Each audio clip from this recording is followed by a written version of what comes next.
pertama saya lahir dari keprihatinan ya. Saya memang melihat potensi yang luar biasa di Kabupaten Tojo Una itu jauh sebelum Kabupaten Tojo Una ini terbentuk. Yaitu sejak tahun 1987, di mana pada tahun 1987 saya menggali potensi pariwisata di sini. Sehingga hampir seluruh pulau-pulau di sini saya telah kunjungi, dan itu selama 3 tahun, dari tahun 1987, 1988 sampai 1989. Di tahun 90 akhirnya saya memutuskan untuk membangun kawasan resort atau pariwisata, dan tepatnya di 4 pulau pada saat itu yang kami jelaskan adalah Pulau Pangempa, Pulau Bolinganga, Pulau Ungkayo, dan Pulau Malengi. 4 pulau ini kami akan buatkan berbasis yang saya akan kembangkan itu adalah satu potensi pariwisata yang berbasis ekonomi rakyat. Ini memang sama sekali belum ada di Indonesia, tapi saya sudah berhasil melakukan ini di Tanjung Karang, Palu. Nah, ini yang saya coba untuk kembangkan di Pulau Una itu berbasis rakyat. Apa yang dimaksud dengan berbasis rakyat adalah yang pertama bahwa seluruh nanti angkutannya itu kita serahkan kepada rakyat. Maka akan ada nanti lahir antara 4 pulau ini akan lahir yang namanya taksi air. Kita akan memberikan perahu-perahu dengan kecinting dengan satu standar, di mana satu perahu ini bisa memuat 3 orang sampai 5 orang. Bayangkan saja satu orang dia muat $5. Tapi kalau 5 orang itu berarti sudah ada kurang lebih $25 per satu trip. Nah, itu. Makanya dulu kami membuat Pangempa itu sebagai rencana restoran. Sementara Bolinganga ada resortnya, cottage-nya. Sementara Ungkayo itu Animal Island, dan Malengi adalah fasilitas pelengkap. Itu dulu rencana kita bangun, dan Tongkabo itu nanti akan kita bangun supermarket di situ untuk belanjanya turis-turis. Tapi sayangnya waktu itu pemerintah dia tidak paham dengan situasi pariwisata, hanya berkelur saya sendiri.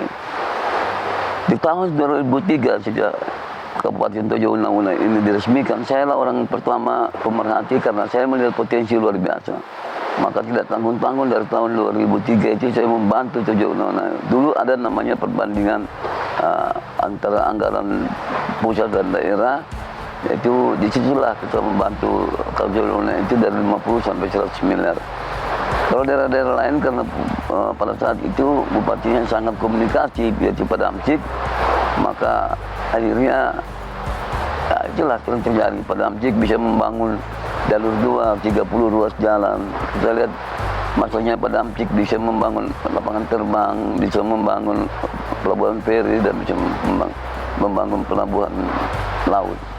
Semua ini adalah program yang saya turunkan dengan menginginkan potensi itu berada pada posisi di mana kita harap bahwa nanti ke depan ini Tojo Una akan menjadi satu kabupaten terkemuka. Tapi ini yang saya sesalkan tidak dipahami oleh pemerintah sekarang. Maka kita bisa lihat airport tutup, ya, pelabuhan laut begitu juga pelabuhan feri, karena memang di Ampana ini karena banyak orang Gorontalo. Itulah. Saya yakin kalau orang Gorontalo tidak di Ampana, saya yakin pelabuhan feri juga tutup. Karena pemerintah tidak serius menangani ini dan tidak mencari solusi untuk mengembangkan. Padahal kalau ini dikembangkan secara bagus, saya yakin 10 kali pendapatan masyarakat itu yang ada sekarang. Kalau ini benar-benar dilakukan. Tapi sayang beribu sayang, ini tidak dikendalikan. Inilah yang membuat akhirnya kabupaten ini chaos. Kita lihat pertumbuhan ekonomi hanya 3,7%. Ya, ini bukan saya yang bilang, bukan karena kita mau pilkada, tapi ini adalah Kepres yang keluar yang menetapkan Kabupaten Tojo Una masih tetap kabupaten tertinggal dengan indikator seperti tadi. Pertumbuhan ekonomi 3,7%, kemiskinan paling banyak, pengangguran banyak, anak putus sekolah banyak. Inilah membuat saya prihatin. Sebenarnya saya belum mau turun bersama mencari figur yang mampu melakukan inovasi dan lain-lain. Tapi saya belum temukan orang-orang ini. Bahkan saya melihat bahwa kebanyakan dari mereka-mereka yang ingin jadi bupati sekarang hanya sekedar menjadi seorang bupati yang saya belum tahu arahnya kemana. Kenapa saya belum tahu arahnya? Sekarang sudah ada transportation dasar, ada infrastruktur dasar. Ibaratnya kalau sebuah rumah dibangun itu, saya belum tahu mereka itu mau apakan rumah ini. Sementara rumah ini sudah ada 3 kamarnya, sudah ada dua kamar anaknya ada. Apakah di sini nanti akan dijadikan gudang atau apa? Atau hanya sekadar di tempat tinggal? Ini kekhawatiran saya. Kalau ini terjadi, ya sama aja 5 tahun ke depan sama saja. Dan saya juga belum melihat figur yang mempunyai kemampuan bisa mencantol ya dana-dana dari pusat. Membangun Tojo Una-Una ini tanpa dukungan pusat sama dengan nonsen. Makanya saya mau maju sekarang karena saya berharap seluruh teman-teman saya akan mendukung. Kalau dipilih nanti tahun 2004 sudah saya tidak akan mau. Kenapa? Belum tentu lah orang-orang seperti ini, seperti mereka sekarang berada. Ya kita belum tentu lagi presiden nanti dari partai saya, belum tentu lagi dari ketua. Nah sekarang Haji Mumpung ini lagi apa ya kalau istilahnya itu lagi enaknya gitu, lagi enaknya. Nah, inilah pemikiran saya, akhirnya saya turun. Walaupun sebenarnya saya menjadi tertawan, teman-teman. Kok mau turun jadi bupati, kenapa tidak jadi gubernur? Tapi tekad saya memang hanya satu, dalam bagaimana supaya Tojo Una-Una ini bisa menjadi kabupaten maju, terutama di sektor ekonominya. Rakyat ini meningkat pendapatannya, meningkat ekonominya. Sayang sekali kabupaten yang potensi seperti Tojo Una-Una ini, di mana infrastruktur dasarnya sudah siap, tapi rakyatnya masih menderita, rakyatnya masih Senin Kemis, masih terhimpit ekonomi. Aneh menurut saya. Tapi setelah saya amati dan selidiki, ternyata memang persoalannya pemerintah tidak berada di tengah-tengah masyarakat. Inilah akibatnya menurut saya. Ya saya turun. Saya hanya memberi contoh saja sebenarnya. Saya ingin memberi contoh. Begini pemimpin. Bahkan bukan kepada rakyat Tojo Una-Una yang akan saya beri contoh. Kepada rakyat Sulawesi Tengah. Saya akan menjadikan diri saya ini pilot proyek. Bahwa begini sebenarnya memimpin di era reformasi ini. Bukan lagi kita membangun raja-raja kecil, bukan membangun dinasti baru. Tapi kita menuju benar-benar menjadi seorang pelayan. Yang menjadikan diri kita pengabdian yang luar biasa. Mengabdi untuk rakyat. Itu cita-cita luhur daripada pejuang-pejuang reformasi. Jangan cederai mereka punya cita-cita. Mereka sudah tidak ada, mereka hilang tanpa bekas akibat memperjuangkan reformasi. Jangan cederai tujuan mereka. Tujuan mereka begitu mulia. Bagaimana rakyat didepankan, bagaimana rakyat didahulukan. Maka slogan saya dari dulu, rakyat didahulukan, kesejahteraan diutamakan. Artinya memang rakyat di era reformasi ini harus segala-galanya. Pemimpin itu pelayan, pengayom. Bukan lagi menjadi raja kecil. Tidak perlu kita mengurusin keluarga kita. Apalagi sampai istri kita jadi anggota DPRD, anak kita anggota DPRD, teman kita ini, iman ini, tidak perlu. Tapi kita harus berpikir sekarang bagaimana memajukan rakyat. Sebab ini cita-cita luhur pejuang-pejuang reformasi. Sekali lagi jangan cederai perjuangan mereka. Mereka sudah jadi arwah sekarang. Mereka sudah hilang tanpa bekas. Kita sebagai orang pelaku reformasi harus punya cita-cita yang sama mereka. Perjuangkan yang kepentingan, perjuangkan cita-cita mereka. Apa perjuangan jati dari rakyat, oleh rakyat, untuk rakyat. Yang artinya rakyat adalah segala-galanya. Pemerintah adalah pelayan. Jadikanlah pelayan yang sebenarnya. Bukan lagi raja-raja kecil atau membangun dinasti baru. Saya kira itu.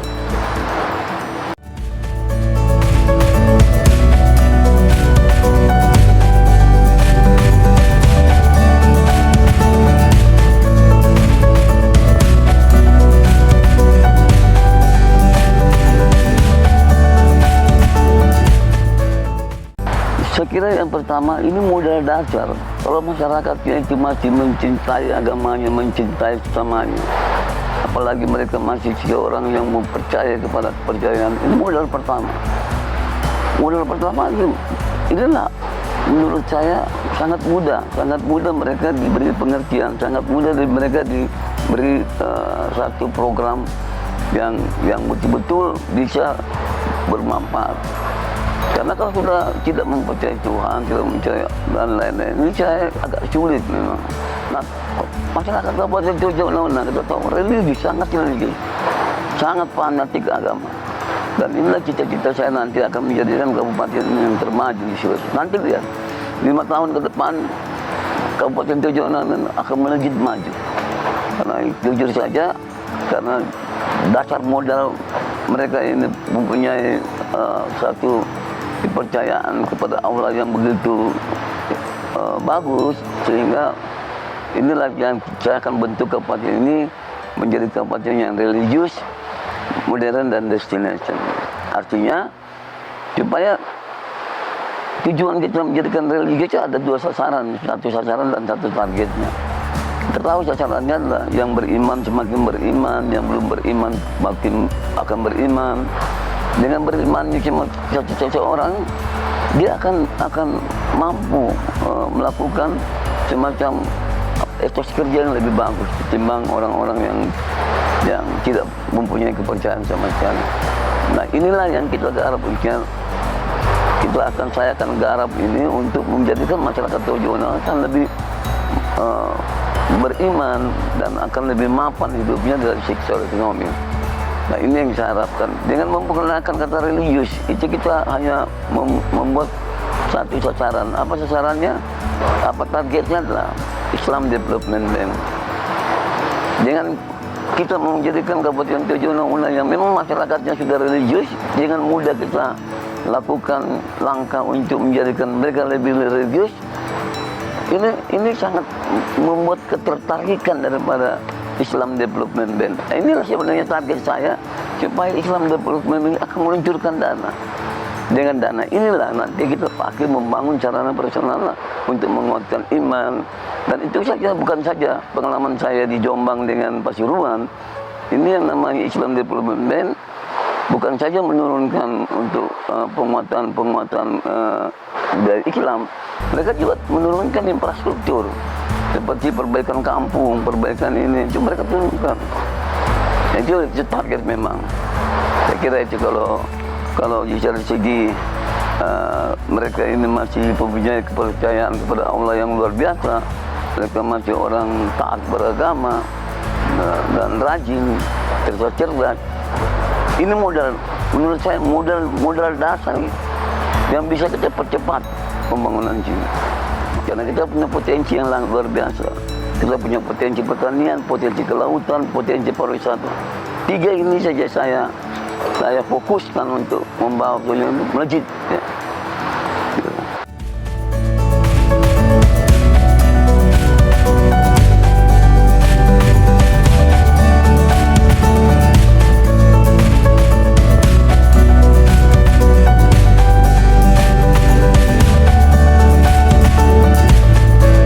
Pertama itulah saya katakan tadi, tidak adanya database di sini, sehingga itu yang membuat tidak bisa orang berpikir untuk melangkah. Database ini sangat penting, itu sebagai langkah kita dalam persoalan energi apapun itu ada langkah-langkah. Perkembangan energi ini juga harus punya langkah.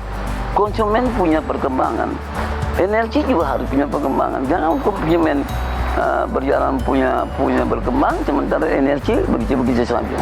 Kita tahu waktu pertama kali Tojo Unauna mungkin orang masih membutuhkan energi itu umpamanya sekitar 5 mega. Tapi seiring dengan berkembangnya ini, dengan masuknya ini beberapa desa, ini kan maka melonjak ini. Tapi di satu sisi energinya begitu saja. Ini yang tidak ada terobosan, ini yang tidak ada karena data-data tidak dilakukan ini. Padahal seharusnya pemerintah sudah melakukan memikir energi terbarukan. Ini energi terbarukan yang diamanahkan oleh PBB. Oleh PBB sendiri, kalau kita mengerjakan ini ada bantuan-bantuan.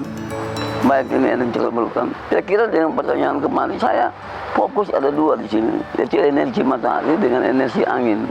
Kita tahu energi matahari, energi angin dan energi air. Kita bisa turbin dengan tenaga hidrologi, turbin karena kita punya dua sungai besar, Balingara dan Ulu Bongka. Kita punya pantai yang sangat luas, biasanya sebagai energi angin.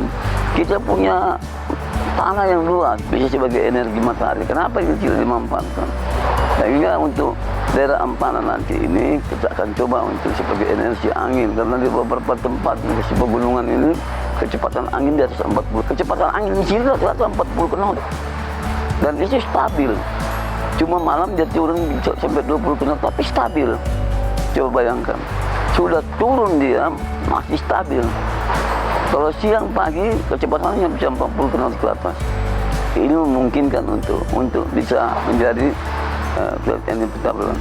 Itu bisa dipakai untuk dalam kota. Nah, sementara energi daripada turbin air ini kita pakai untuk membangun industri. Sementara matahari itu kita bisa pakai untuk di pulau-pulau.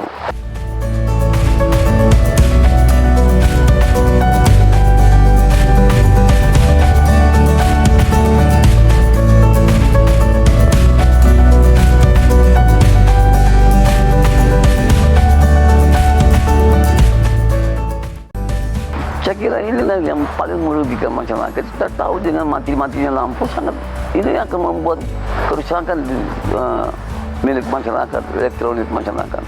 Dengan mati lampu, nyala lampu, ini membuat kerusakan lebih cepat. Dan ini tidak boleh terjadi kalau pemerintah sudah memahami situasi ini. Artinya mulailah membenahi. Membenahi itu adalah mendatangkan mesin-mesin sementara dulu. Baik itu melalui pinjam atau apa. Jadi kalau mesin-mesin diesel itu bisa dipinjam, kok bisa disewa. Saya kira untuk menutupi daripada situasi ini. Dan saya yakin melihat situasi ini belum terlambat sebenarnya. Cuma ini pemerintah tidak berupaya.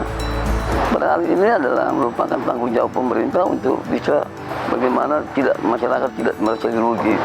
Masyarakat yang berusaha rugi. Yang tadinya sudah harus bisa mendapatkan sebuah es, tidak bisa dapat es. Atau mungkin juga bahan-bahannya menjadi membusuk. Ada bahan-bahan yang hanya boleh 1 jam, 2 jam. Apabila tidak dieskan akan membusuk. Ini kasihan masyarakat. Sudah terhimpit ekonomi, dihimpit lagi oleh persoalan-persoalan yang tidak menentu seperti lampu ini. Kira insya Allah kalau saya jadi bupati maka saya datangkan diesel-diesel baru untuk bisa membantu yang diesel untuk sementara aja. Nanti kita berpikir ke energi terbarukan.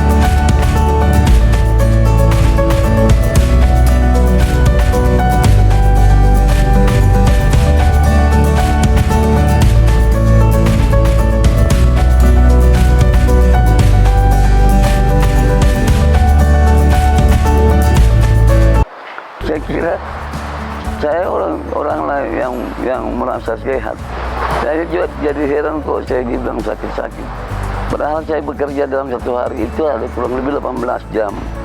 Saya lah orang yang tidur dalam satu malam itu hanya 4 jam, 3 jam. Dari itu sudah lama saya lakukan, sudah lama bukan baru sekarang. Saya sejak itu sudah dari zaman waktu saya berusaha juga sudah tidurnya 3 jam, 4 jam. Jadi kalau saya dibilang sakit-sakit, saya tidak jelas sakit apa. Yang jelas saya punya sakit hati karena Tojo Nano ini bikin menderita rakyatnya, itu saja. Tapi kalau saya punya pribadi, saya tidak merasa seperti itu. Dan saya terbiasa hidupnya dengan hanya 3 jam tidur. Karena saya biasanya pulang di rumah itu jam 1 dan harus bangun jam 3 untuk sholat subuh. Mulai dari sembahyang tahajud sampai menunggu sholat subuh, sampai menunggu sholat duha, baru saya jalan. Jadi saya rasa heran kalau saya dikatakan sakit-sakit. Insya Allah lah tidak ada. Dan kalau kita lihat juga, kita itu hanya memikirkan. Menjadi tim leader itu, menjadi pemimpin itu, bukan ototnya yang diperlukan, tapi otaknya. Bukan otot yang diperlukan, otak. Otak itu mampu menciptakan inovasi, mampu menciptakan peluang-peluang. Bukan otot, kalau otot itu buru. Jadi bukan kekuatan, tapi otak yang diperlukan untuk menjadikan bisa memikirkan bagaimana solusi, menjadikan sesuatu inovasi,